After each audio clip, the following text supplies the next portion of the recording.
banking while black, walking while black, swimming while black. Now, opening up a bank account while black will get the police called on you, put it up for a mass. This person is literally trying to hand them money. Michael Waller was trying to open up 2 business accounts at the bank he had already been banking with in Missouri and ended up falsely accused of fraud and having the cops called on him. The latest example of banking while black. Waller is now suing Commerce Bank, accusing the bank of racism and retaliation based on the color of his skin. Now, let me give you the background to the lawsuit. According to the lawsuit filed last month, Mr. Waller entered a Commerce Bank branch in Overland Park. This is a municipality in the Kansas City metropolitan area. This happened June 20th, 2023. He wanted to open up 2 business accounts, but was told by a white bank employee he needed more paperwork. When Waller returned the following day with more paperwork, he did return the following day with more paperwork, but the same bank employee again told him he needed more paperwork again. So he returned again on June 27th with the additional paperwork. Now, let me remind you, Commerce Bank is a member of the FDIC, all right? This is a federally insured banking enterprise, which also means they have to follow anti-discrimination laws or they could lose the utilization of that great FDIC protection. But the same white employee still refused to open his accounts, demanding to know why he did not choose a Commerce Bank branch closer to his home. No, you cannot. You cannot open an account here, end quote, the bank employee said. Why? Mr. Waller demanded. Are you prejudiced? Question mark. The white employee then reported Waller to the bank's fraud investigative department and called the police, who pulled up to the scene as Waller was leaving, making him fear for his life. Now, I'm speculating, but here's what I believe happened. I do think the bank employee was prejudiced against Mr. Waller. But when Mr. Waller called it out and said, are you prejudiced? Basically saying, are you racist? That really did it. One thing we have learned here, a racist does not like to be called a racist. That would do it every time. So he starts to engage in a process of making sure this man is forwarded to an investigative authority and he calls the police on him. Now, if he believed it was fraud authentically, he had 3 other opportunities to forward this to an investigative unit or call the police, but he did not.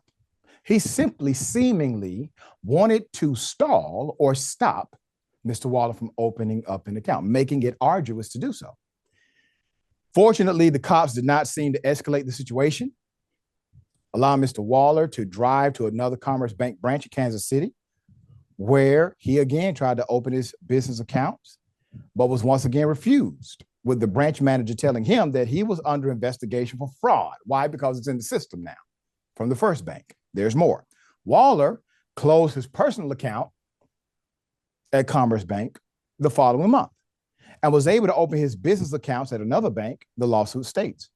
Perhaps the initial missing paperwork was that Waller did not register his business with the state until June 27, 2023. But that was also the same day he had the cops call on him for these false accusations of fraud. Perhaps the initial paperwork was that Waller did not register his business with the state until June 27, 2023. But that was also the same day he had the cops called on him on false accusations of fraud. The registered businesses are listed in court records as Michael's Gifts for You, LLC, and Waller's Lawn Care Service, LLC. Documents pertaining to the businesses were stamped and dated by the Missouri Secretary of State office that same day. But Overland Park, municipality where the branch is located, that not only refused him service, but called the cops on him, is less than 5% Black, while Kansas City which is where Waller lives, is more than 25% Black. Quote, couldn't you have opened an account closer to where you live? The white bank employee asked him, according to the lawsuit. Now you're starting to get the context of the statement. Why are you here at the white bank? We have a Black bank closer to your home. Why are you here? Okay, there's more. Listed as defendants are Mary Jo Burdett, the manager of the second branch who prohibited him from opening an account, as well as Ann Branson, who works for the bank's complaint department, but did nothing to follow up on Waller's complaint, the lawsuit states. Defendants treated plaintiff differently, with more negatively than others because of his race, the claim states. The lawsuit also states that Waller suffered damages, including mental anguish, emotional distress, pain and suffering, mental distress, embarrassment, degradation, humiliation, anxiety, loss of employment, and enjoyment or loss of life, enjoyment of life, as well as lost business income and profits. So, seems quite extreme, right? Almost seems like a conspiracy.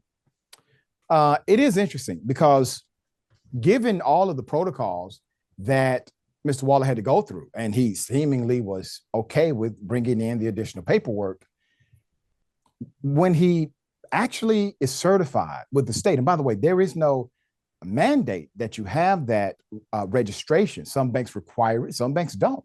Some banks are okay with opening up your account pending that information comes through. But the bottom line is the man was not committing fraud. That's the issue. He never committed fraud, and there was no evidence of fraud whatsoever. You having a lack of documentation when opening up an account is not a prerequisite to a fraud case, unless you have another agenda. They probably thought Mr. Waller would just let it go and bank at the Black bank. But see, Mr. Waller, well, as you can see, he don't play the radio. Good for him.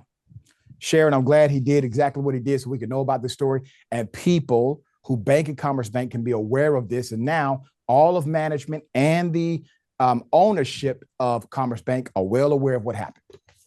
That's right. So they can't play dumb the next time it happens, and it will happen again. Our friend in Enfield, North Carolina, Mayor Mondale, talked about a similar story when he was helping young Black men who were dealing with his voter project just simply get accounts. You know, so many are prevented because of this kind of fraudulent activity on the bank's part. Blacks are suspicious and aren't supposed to have anything. Teach your employees better. We have things, including a mouth and lawyers, and apparently they effed around and, well, you know the rest. That's right. All right. So this is going to be a public relations bill that they did not want, but because they decided to treat Mr. Waller in the way they did, they're going to get it now. We'll bring you updates as it comes.